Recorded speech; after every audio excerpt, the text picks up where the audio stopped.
17 साल में इन लोगों ने कुछ नहीं किया। और जो भारत सरकार 10 साल में, मोदी जी ने 2014 में कुछ और कहा था, वो पूरा नहीं हुआ। 19 में कुछ कहा था, वो पूरा नहीं हुआ।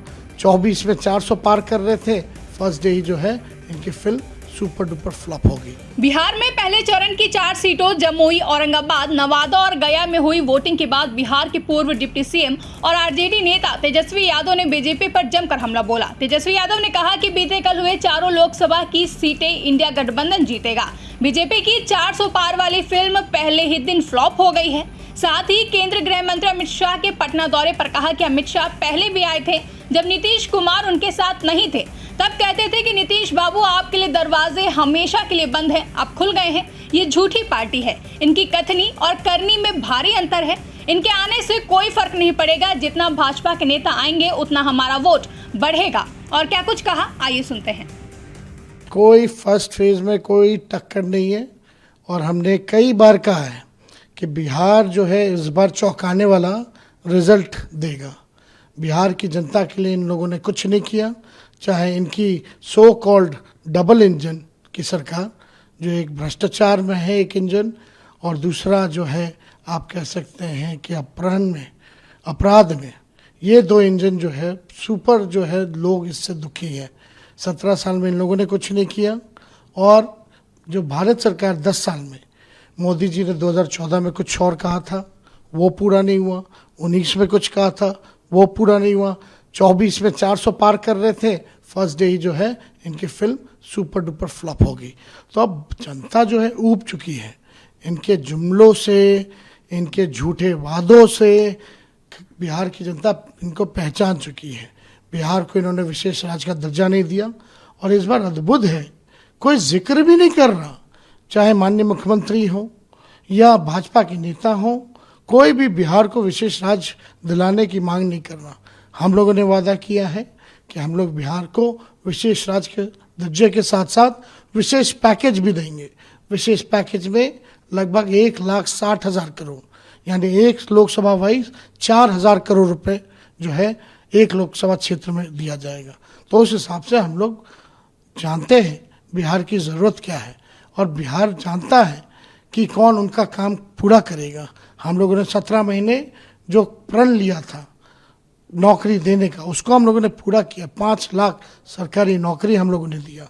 तो सब बिहार की जनता पूरी तरीके से इस बार जो लोकल इश्यूज हैं वो बहुत हावी है। जो लोकल मुद्दा है, स्थानीय मुद्दा जो है बहुत हावी है और इसी पे पूरे बिहार का चुनाव हो रहा है। एक तरफ आप कह रहे हैं कि हम बहुत अच्छा कर रहे हैं, सारे सीट जीत रहे हैं। आप अकेले एक तरह से महागठबंधन में बिहार में आप रैली कर रहे हैं, अब आएंगे आपके नेता, लेकिन उनकी तरफ से तो बड़े बड़े नेता आ रहे हैं। फिर कल अमित नहीं, आज हम लोगों की रैली जो है राहुल गांधी जी के साथ है, भागलपुर में है। आज हम लोग जो है जॉइंट रैली करेंगे और हम लोग सब लोग मिल बांट करके हम लोग काम कर रहे हैं। पूरा महागठबंधन एकजुट है, इंडिया अलायंस एक है और इस बार अच्छे परिणाम हम लोगों के पक्ष में बिहार देने का काम करेगा। आप बिहार में रैली कर रहे हैं, युवकों से मिल रहे हैं, क्या मुद्दे आपको दिख रहे हैं बिहार में से? क्या देखिए, बेरोजगारी तो सबसे बड़ा मुद्दा है, महंगाई है, गरीबी है, बिहार में निवेश का मुद्दा है, बिहार में कारखाने लगने चाहिए, पलायन का मुद्दा है, कुछ जगह बाढ़ का मुद्दा है।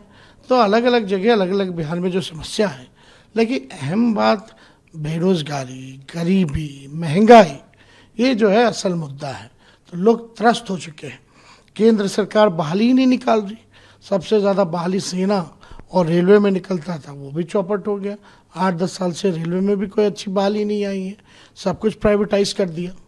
इस बार का ट्रेंड कुछ अलग दिख रहा है चुनाव का, वोटिंग का देखा जाए या वोट इस बार भाजपा के लोग बड़े परेशान हैं, उल जुलूल बोल रहे हैं। उपलब्धि तो है नहीं और बोलते हैं कि संविधान को ख़त्म करेंगे। जो संविधान को ख़त्म करेगा वो खुद ख़त्म हो जाएगा। ये बाबा साहब अम्बेडकर का लिखा संविधान है, सबको मान सम्मान है, सबको अधिकार दिया गया है। इसलिए भाजपा के लोग चाहते हैं कि भाई इनका मंसूबा पूरा हो जाए, लेकिन बिहार की जनता, देश की जनता इनके मंसूबों को पूरा नहीं होने देगी। आज आप लोग की बड़ी रैली है, कल अमित शाह आ रहे हैं पटना, क्या कहना चाहेंगे? बराबर वो आ रहे हैं? अब देखिए, कई बार आ चुके हैं, अमित शाह तो पहले आए थे जब नीतीश जी नहीं थे उनके साथ, तब कहते थे नीतीश जी, नीतीश बाबू आपके लिए दरवाजे हमेशा के लिए बंद हैं, खुल गए। तो ये लोग तो झूठा पार्टी है। ये लोग जो कहते हैं कथनी और करनी में भारी अंतर है। तो इनके आने से कोई फर्क नहीं पड़ेगा, जितना इनके नेता आएंगे उतना हमारा वोट बढ़ेगा। नीतीश जी भी कह रहे हैं कि हम कभी नहीं जाएंगे बीजेपी में, आज बोल रहे थे, और फिर कह रहे थे कि बहुत काम किए, हमको भी वोट दीजिए। मेरे साथ जब खड़े होकर के आप ही लोगों को स्टेटमेंट देते थे तो क्या बोलते थे?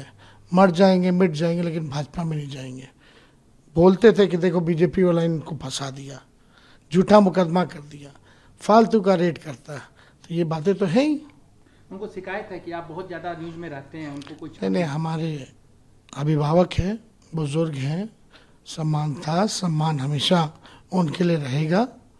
कुछ लोग उनके दल में जो हैं वो नहीं चाहते कि हम लोग साथ रहें, इस वजह से उनको मैनिपुलेट करके इधर से उधर ले गया। जब एक दिन किताब हम लिखेंगे तो इसका विवरण उसमें करेंगे। ब्यूरो रिपोर्ट, इंडिया पब्लिक खबर। फिलहाल के लिए इस खबर में बस इतना ही। देश और दुनिया की ऐसी ही तमाम बड़ी खबरों के लिए हमारे YouTube चैनल को सब्सक्राइब करें और बने रहें इंडिया पब्लिक खबर के साथ।